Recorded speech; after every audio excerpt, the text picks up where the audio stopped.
तो दोस्तों अगर देखा जाए तो डीआरडीओ के द्वारा उन सारे क्षेत्रों में काम किया जा रहा है जहां जहां जिन जिन चीज़ों की ज़रूरत देखी जा रही है और उन सभी ज़रूरतों को यहां पर तत्काल पूरा किया जा रहा है। ऐसे में दोस्तों अगर यहाँ पर बात की जाए हमारे उन सारे डिफेंस प्रोजेक्ट की जो कि रसिया से संबंध रखते हैं, उन सारे प्रोजेक्ट्स के लिए उन सारे कलपुर्जे और पार्ट्स को बनाया जा रहा है जो कि हमारे हथियार जो कि हमारे एयरक्राफ्ट के अंदर इस्तेमाल किए जाते हैं, जो एयरक्राफ्ट रशियन है। और असल में दोस्तों देखा जाए तो ये सब किया जा रहा है यहाँ पर रशिया और यूक्रेन के युद्ध के चलते हुए, जहाँ पर ये मान के चलाया जा रहा है कि आने वाले समय में रशिया हमें बड़े एक्सपोर्ट नहीं कर पाएगा, यानी कि रशिया यहाँ पर उन सारे हथियारों का एक्सपोर्ट नहीं कर पाएगा जो कि अक्सर भारत रशिया के ऊपर डिपेंडेंट रहता है और ऐसे में जो रशिया से खरीदे जाते हैं। क्योंकि दोस्तों यहाँ पर पिछले समय में आपने देखा कि किस तरीके से रशिया के द्वारा हाथ खड़े कर दिए गए और आखिरी समय में यहाँ पर देखने को मिला कि रशिया के द्वारा उन सारे हथियारों को लेकर टाइमली डिलीवरी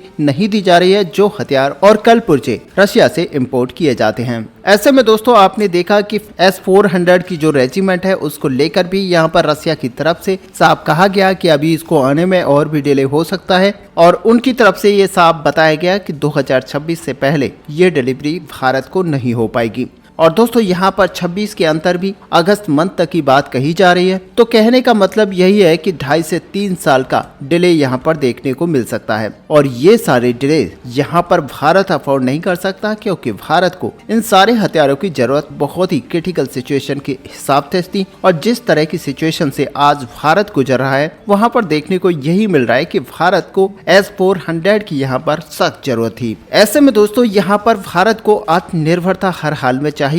और इसी तरह की एक और काफी क्रूशियल चीज जिसको लेकर भारत रशिया के ऊपर डिपेंडेंट था, उस निर्भरता को यहाँ पर समाप्त करने की कोशिशें भारत के द्वारा जरूर की गई, लेकिन कुछ खास कामयाबी भारत को नहीं मिल पाई। लेकिन दोस्तों इस बार डीआरडीओ के द्वारा यह निश्चय कर लिया गया है कि इस फील्ड में भारत के द्वारा निर्भरता पूरी तरह से समाप्त कर दी जाएगी। और दोस्तों ये है IL-76 को एक एयरबोर्न टेस्ट फ्लाइट बनाने को लेकर, जो कि हमारे कावेरी इंजन के साथ साथ आगामी समय में जितने भी इंजन भारत के द्वारा बनाकर तैयार किए जाएंगे उनको एक टेस्ट पैड चाहिए होगा, जो कि रशियन विमान को लेकर अभी तक हम यूज करते थे, लेकिन अब भारत के अंदर ही इसको टेस्ट पैड के रूप में इस्तेमाल किया जाएगा। ऐसे में दोस्तों आपको बता दें कि कावेरी इंजन प्रोजेक्ट के लिए हमने सारे इकोसिस्टम को शुरुआत में डेवलप किया था, लेकिन वहां पर प्रोजेक्ट को बाद में बंद कर दिया गया था और इसी वजह से इकोसिस्टम को भी प्रॉपर्ली नहीं बनाया जा सका।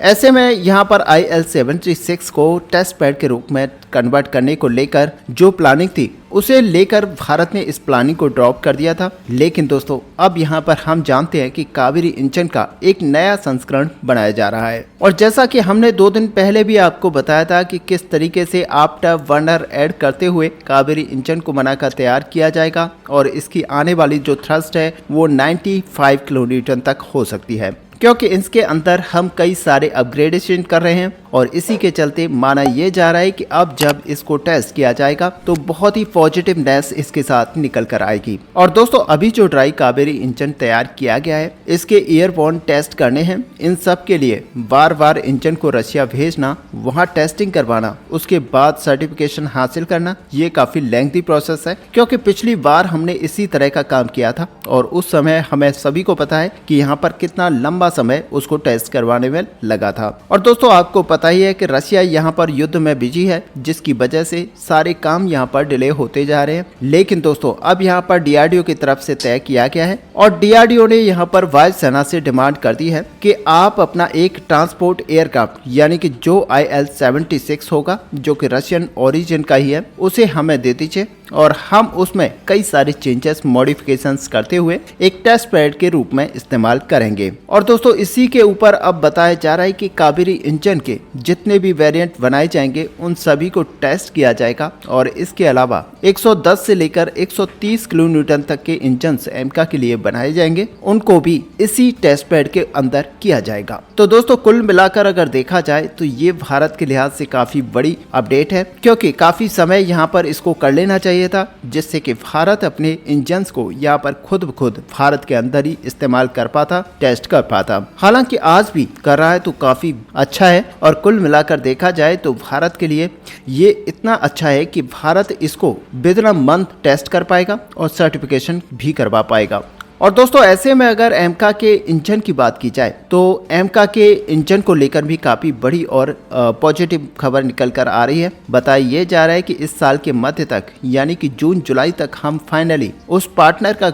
नाम यहाँ पर घोषित कर देंगे जिस पार्टनर के साथ भारत 120 किलो न्यूटन से 130 किलो न्यूटन तक के इंजन को बनाकर तैयार करेगा। ऐसे में दोस्तों यहाँ पर पुराने टाइमलाइन को देखा जाए तो 2024 के मध्य तक इसको अनाउंस कर देना था और उसके बाद में डेवलपमेंट की अगर बात की जाए तो वर्ष 2024 के अंत तक यानी कि दिसंबर तक या फिर वर्ष 2025 के स्टार्टिंग में ही इसको शुरू कर दिया जाना था। लेकिन अब इसको लेकर ऑलरेडी हमारे पास 3 पार्टनर मौजूद हैं जिनमें से आप ले लीजिए कि फ्रांस यहाँ पर तैयार है, अमेरिका भी तैयार है, साथ में यहाँ पर रोल्स रॉयस जो कि ब्रिटेन की कंपनी है वो भी तैयार है। तो कुल मिलाकर देखा जाए तो तीनों पार्टनर्स में से किसी एक पार्टनर के साथ भारत इस इंजन को बनाने का प्रस्ताव रखेगा। और दोस्तों यहाँ पर हम सभी को पता है कि मैक्सिमम जो चांसेस हैं वो फ्रांस के साथ ज़्यादा बनते हैं क्योंकि फ्रांस के साथ हमारे जो डिफेंस के रिलेशंस हैं वो काफ़ी अच्छे हैं और फ्रांस एक ऐसा मित्र है जो कि आने वाले समय में भारत को किसी भी तरह से यहाँ पर धोखा नहीं देगा और आने वाले समय में आपको देखने को मिलेगा कि फ्रांस के साथ कई सारे और भी बड़े प्रोजेक्ट्स को किया जाएगा। और दोस्तों साथ ही यहाँ पर बताया ये भी जा रहा है कि 2025 से यहाँ पर इसके डेवलपमेंट को काम करना शुरू किया जाता है तो 2035 तक इसको मास प्रोडक्शन में उतारा जा सकता है और ये वही समय होगा जब हमारा एमका मार्क 2 तैयार हो रहा होगा तो स्पेशली इसको मार्क 2 के लिए इस्तेमाल किया जाएगा और मार्क 1 की जितनी 40 यूनिट यहाँ पर तैयार की जाएंगी वो ऑलरेडी अमेरिकन इंजन को यूज करते हुए बनाए जाएंगे और जिनमें F414 इंजन को लगाकर इस फाइटर जेट को पावर्ड किया जाएगा। इसके अलावा दोस्तों आपको पता ही है कि भारत यहाँ पर अपने एमका मार्क 2 के अंदर इस नए इंजन को इस्तेमाल करेगा। साथ ही टैट BF जो कि ट्विन इंजन डेक्स बेस्ड फाइटर जेट होने वाला है उसके अंदर भी इसी इंजन को इस्तेमाल किया जाएगा और वो 2040 तक टैट BF और एमका मार्क 1 के अंदर जो इंजन होंगे वो रिप्लेस किए जाएंगे, वो इस नए इंजन के द्वारा रिप्लेस किए जाएंगे। तो दोस्तों अगर यहाँ पर MRF प्रोजेक्ट को छोड़ दिया जाए तो बाकी फाइटर जेट के अंदर भारत नई डेवलपमेंट कर रहा है। और दोस्तों यहाँ पर आशा की जा रही है कि MRF को लेकर भी यहाँ पर बहुत ही जल्द नए डेवलपमेंट देखे जा सकते हैं जिनको कि आने वाले समय में यहाँ पर आपको देखने को मिल सकता है कि 114 लड़ाकू विमान के तहत भारत यहाँ पर कुछ नए लड़ाकू विमानों को सेलेक्ट कर सकता है। और बताया ये भी जा रहा है कि भारत यहाँ पर 5th जनरेशन के फाइटर जेट्स को नहीं एक्वायर करेगा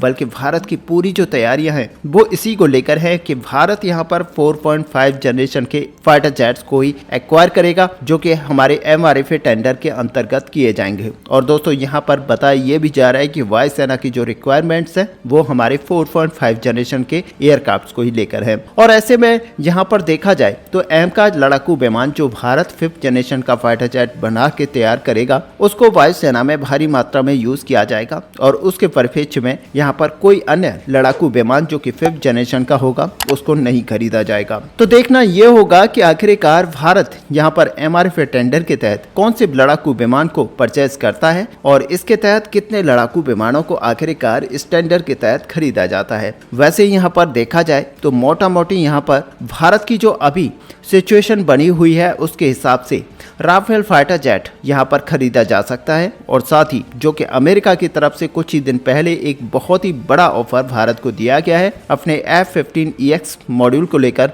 तो यहाँ पर यह भी कहा जा सकता है कि भारत कुछ की संख्या में F-15EX फाइटर जेट को भी एक्वायर कर सकता है। अन्यथा इन दोनों एयरक्राफ्टों के अलावा भारत के पास अभी ऐसा कोई ऑप्शन नहीं लगता कि भारत किसी अन्य फाइटर जेट को अभी MRF टेंडर के तहत खरीद पाएगा। ऐसे में दोस्तों अगर देखा जाए तो भारत एक तरफ जहां अपनी मेक इन इंडिया के तहत फाइटर जेट्स और उनके सारे कलपुर्जों को बनाने की तैयारी कर चुका है, तो वहीं भारत अब अपने कावेरी इंजन को टेस्ट टेस्ट करने के लिए टेस्ट पैड के रूप में IL-76 जैसे एयरक्राफ्ट को यहाँ पर यूज करेगा और आने वाले समय में दोनों तरह से आपको देखने को मिलेगा कि जब हमारा फाइटर जेट का इंजन बनकर तैयार होगा तो इसे बहुत ही जल्द टेस्ट कर लिया जाएगा और सर्टिफाइड करा लिया जाएगा। साथ ही यहाँ पर MRF टेंडर को लेकर भी आने वाले समय में आपको कुछ पॉजिटिव अपडेट्स देखने को मिलेंगे। ऐसे में दोस्तों आपका इस पूरे टॉपिक को लेकर क्या व्यू है, आप अपना व्यू हमें कमेंट पर लिखकर जरूर बताएं। साथ ही अगर वीडियो आपको अच्छी लगी हो तो लाइक और शेयर करना ना भूलें। मिलते हैं नेक्स्ट वीडियो में, तब तक के लिए जय हिंद जय भारत।